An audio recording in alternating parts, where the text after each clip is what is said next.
जैसे ही छबीली रंगा को जलेबी परोसती है, रंगा उसकी कलाई पकड़ लेता है। तेरी जात का। छबीली रंगा को एक करारा थप्पड़ जड़ देती है।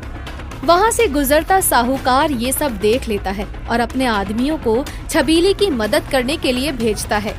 अरे रंगा, बहुत हाथ खुल गए हैं तेरे। अरे चंगू मंगू, जरा कोने में ले आओ और खातिरदारी करो इसकी।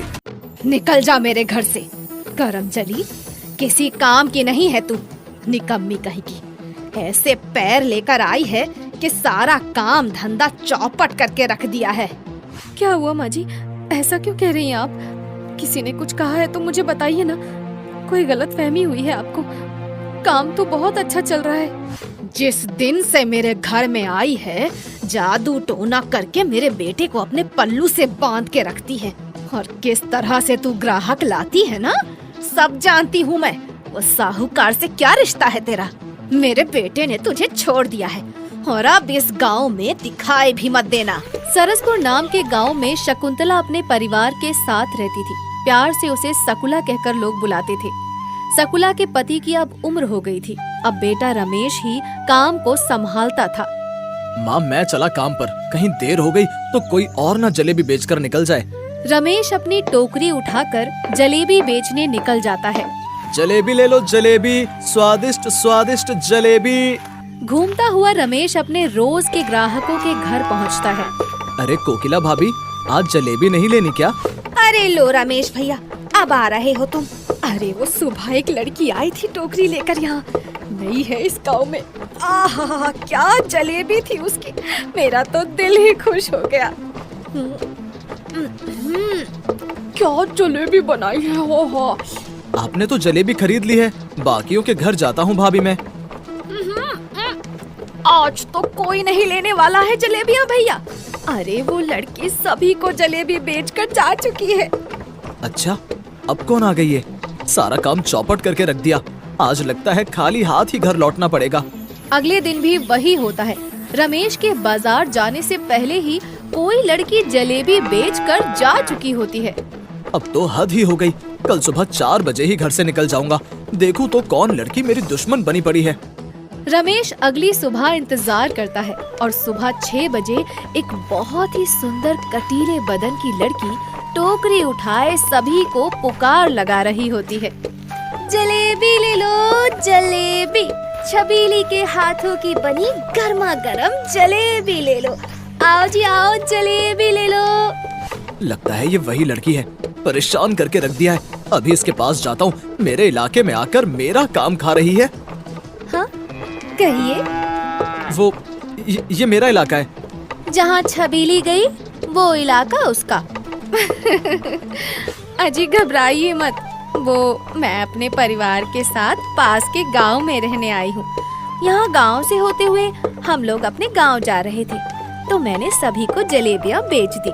सबने तारीफ भी की, तो मैंने आना शुरू कर दिया।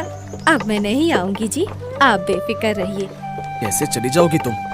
ये कहकर छबीली वहाँ से चली जाती है, पर रमेश की आंखों में उसका चेहरा बस चुका था। वो अपने माँ बाप के साथ उसके घर पर जाकर शादी की बात कर लेता है और दोनों की शादी हो जाती है।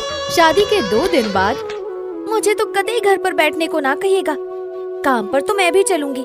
दोनों मिलकर काम करेंगे तो ज्यादा कमाई भी होगी। इतनी समझदार है मेरी छबीली।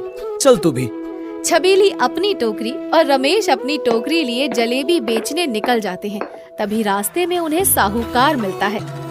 ये लो 10,000 रुपए। घर पर एक कागजात में एक हिसाब मिला, जिससे पता चला तुम्हारी किसी जमीन का 10,000 हमारे ही पास रह गया है। ये रख, हिसाब खत्म। बड़ी भाग्य की आई है तू छबीली। वहाँ से पैसे आ गए जहाँ से उम्मीद भी नहीं थी। अब मैं रेडी ले लूंगा। दोनों पति पत्नी नई रेड़ी खरीद लेते हैं। रमेश अपनी रेड़ी का उद्घाटन अपनी माँ से न करवाकर छबीली से करवाता है, जिससे सकुला के तन बदन में आग लग जाती है। पहले तो पत्नी को काम पर ले आया, अब रेड़ी का उद्घाटन भी यही करेगी। राम जाने क्या पट्टी पढ़ाई है इसने मेरे बेटे को।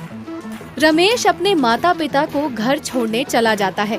आइए आइए, छोटे बड़े मोटे पतले, दूर करो अपने मन की खटाई।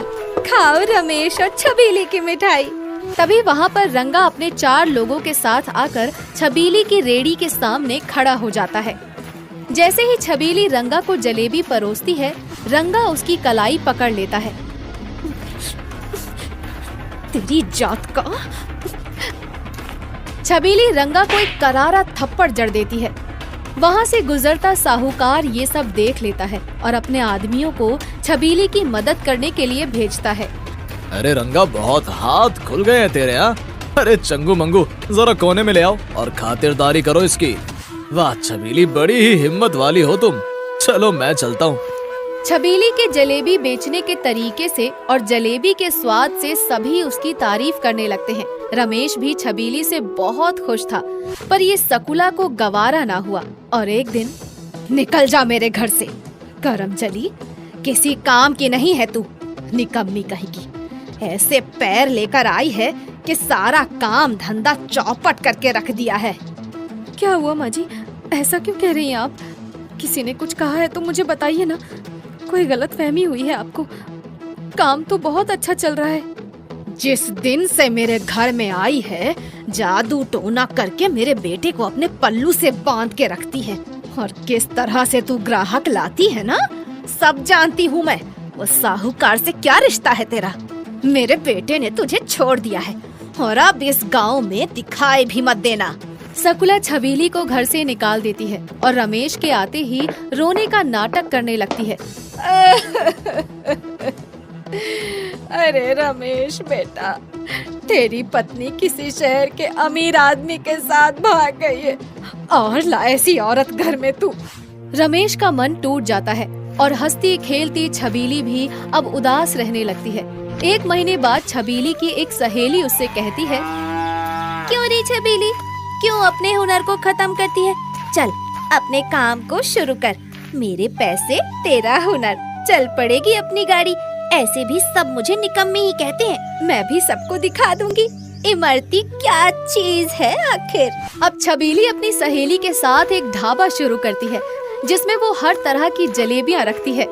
आइए जी आइए, हर तरह की जलेबी, गुलाब जामुन के स्वाद से लेकर पकोड़े के स्वाद की जलेबी, खाइए बेहतरीन जलेबी।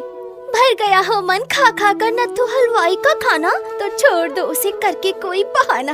आओ जी आओ, सहेलियों के ढाबे पर मिलेगी हर तरह की जलेबी, खाइए छबीली और इमरती की स्वादिष्ट जलेबी। आइए आइए बहन जी आइए। अरे भैया उधर क्या देख रहे हैं, जलेबी खाइए, आइए आइए। अरे ये क्या नई चीज है, चलो चलो देखते हैं। अब गांव की सारी भीड़ स्वीट सेंटर पर उमड़ पड़ती है। वाह वाह, क्या जलेबी है। अब कहिए जी, रसोड़े में कौन था? इमरती। छबीली गांव में बहुत फेमस हो जाती है। उसकी जिंदगी में फिर से खुशियां लौट आती हैं और वहाँ रमेश के ग्राहक दिन प्रतिदिन अब कम होने लग जाते हैं। जलेबियाँ जलेबियाँ, अरे भाभी सुनो तो, अरे कितने दिनों से जलेबी लेने नहीं आती, चुन्नू के लिए ही ले लो। उदास रमेश अपनी माँ को सब कुछ बताता है। कहाँ पहले एक ही जगह खड़े रहना पड़ता था, ग्राहक खुद आते थे, अब हर जगह घूमना पड़ता है, तब भी कोई ग्राहक आने को राजी ही नहीं। लगता है काम बंद करना होगा।